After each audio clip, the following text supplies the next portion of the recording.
Salut les makers, CrazyDoob avec la seconde vidéo consacrée à l'imprimante 3D de chez Creality 3D, la CR10, donc qui m'a été confiée par Gearbest.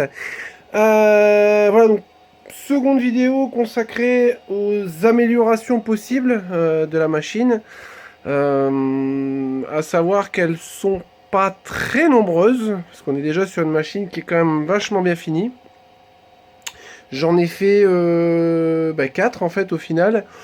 Après, il y a d'autres possibilités, mais bon, voilà, c'est plus pour des facilités d'utilisation, des porte-outils, des choses comme ça. Là, voilà, je suis vraiment parti sur des améliorations mécaniques.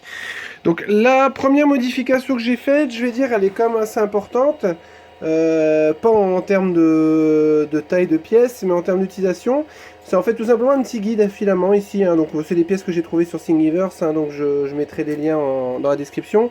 Donc, en fait, c'est une petite pièce qui permet et de tenir le câble et le tuyau PTFE qui amène le filament à l'extrudeur. Et également, surtout ici, un petit guide qui permet de guider le filament et éviter qu'il frotte sur la vis. Parce que c'est vrai que d'origine, on voit bien que c'est amené un peu à frotter dessus. C'est pas très méchant, mais voilà, bon, c'est une petite pièce assez simple.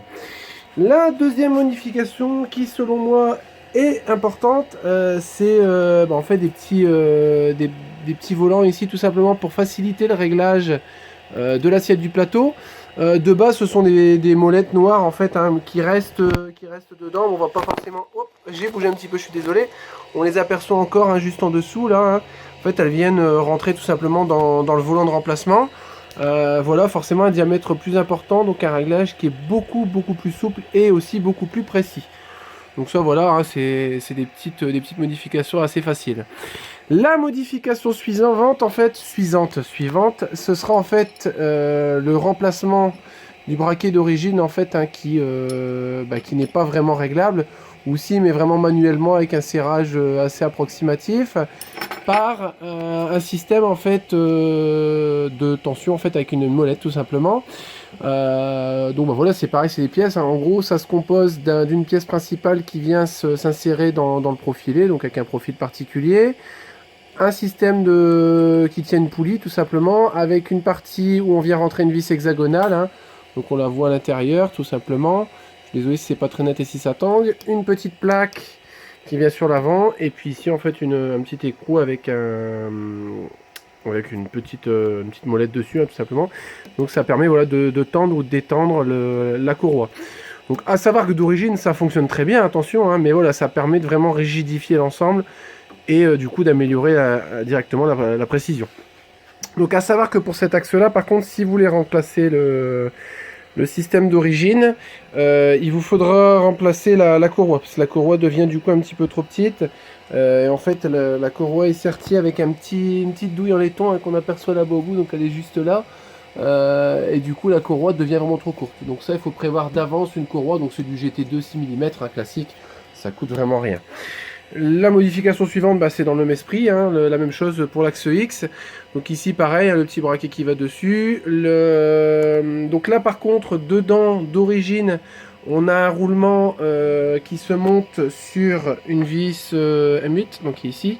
Normalement ça vient ici et ça c'est posé dans le rail. Donc il faut imprimer également, donc ça c'était pas fourni dans le kit de pièces de Thingiverse, il faut imprimer une petite entretoise dedans. Donc en gros un petit cylindre, diamètre extérieur 8 pardon, et diamètre intérieur 5,3. Ce qui fait qu'on peut rentrer une vis de 5 mm, hein, parce que la pièce est vraiment prévue pour rentrer du 5 mm.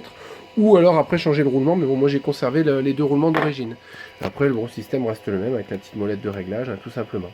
Voilà, donc là c'est les seules modifications que j'ai effectuées dessus. À mon sens c'est suffisant. L'auto-level pour moi il est totalement inutile dessus parce qu'on est sur un châssis extrêmement stable. Donc il n'y a vraiment aucun intérêt à faire ça. Pour ce qui est des modifications qui pourraient encore être faites, on voit sur la version S de la CR10 un capteur de fin de bobine, donc en fait qui vient se placer sur le côté. Ça oblige à changer la carte mère par rapport à la CR10 classique. J'en ai pas réellement l'utilité. Je fais pas des grosses séries et j'ai jamais eu le problème de fin de rouleau. Je prévois en général toujours à peu près. Je touche du bois. Donc ça en termes d'amélioration je le ferai pas forcément. Je vais sûrement prévoir c'est un petit filtre filament en fait, enfin une petite cartouche pour nettoyer le filament au fur et à mesure. Là j'ai fait ça un petit peu à l'arrache, même si ça fait le job. Éviter d'encrasser les buses. Grosse amélioration qui va arriver, ça fera l'objet d'une vidéo. Je vais installer un Octopi dessus. Donc en fait l'Octopi qui permet de mettre en réseau mais via internet l'imprimante, donc de faire du timelapse etc, de contrôler à distance, voilà. Et également des allumages extinction automatique de machine en fin d'impression, enfin voilà, toutes des petites options comme ça. Ça fera l'objet d'une vidéo séparée. Voilà, si vous avez des suggestions de modifications dessus, n'hésitez pas à me les faire. J'en profite pour répondre à une petite question qui est revenue plusieurs fois sur la première vidéo. On m'a demandé si j'avais eu des déformations sur le plateau en verre. Alors, je vais répondre oui, comme tout le monde, mais de toute façon, n'importe quel plateau de verre d'une imprimante 3D finit toujours par se déformer un peu, hein, de par la température, la façon dont c'est fixé, etc. À savoir que ça me pose pas réellement de problème.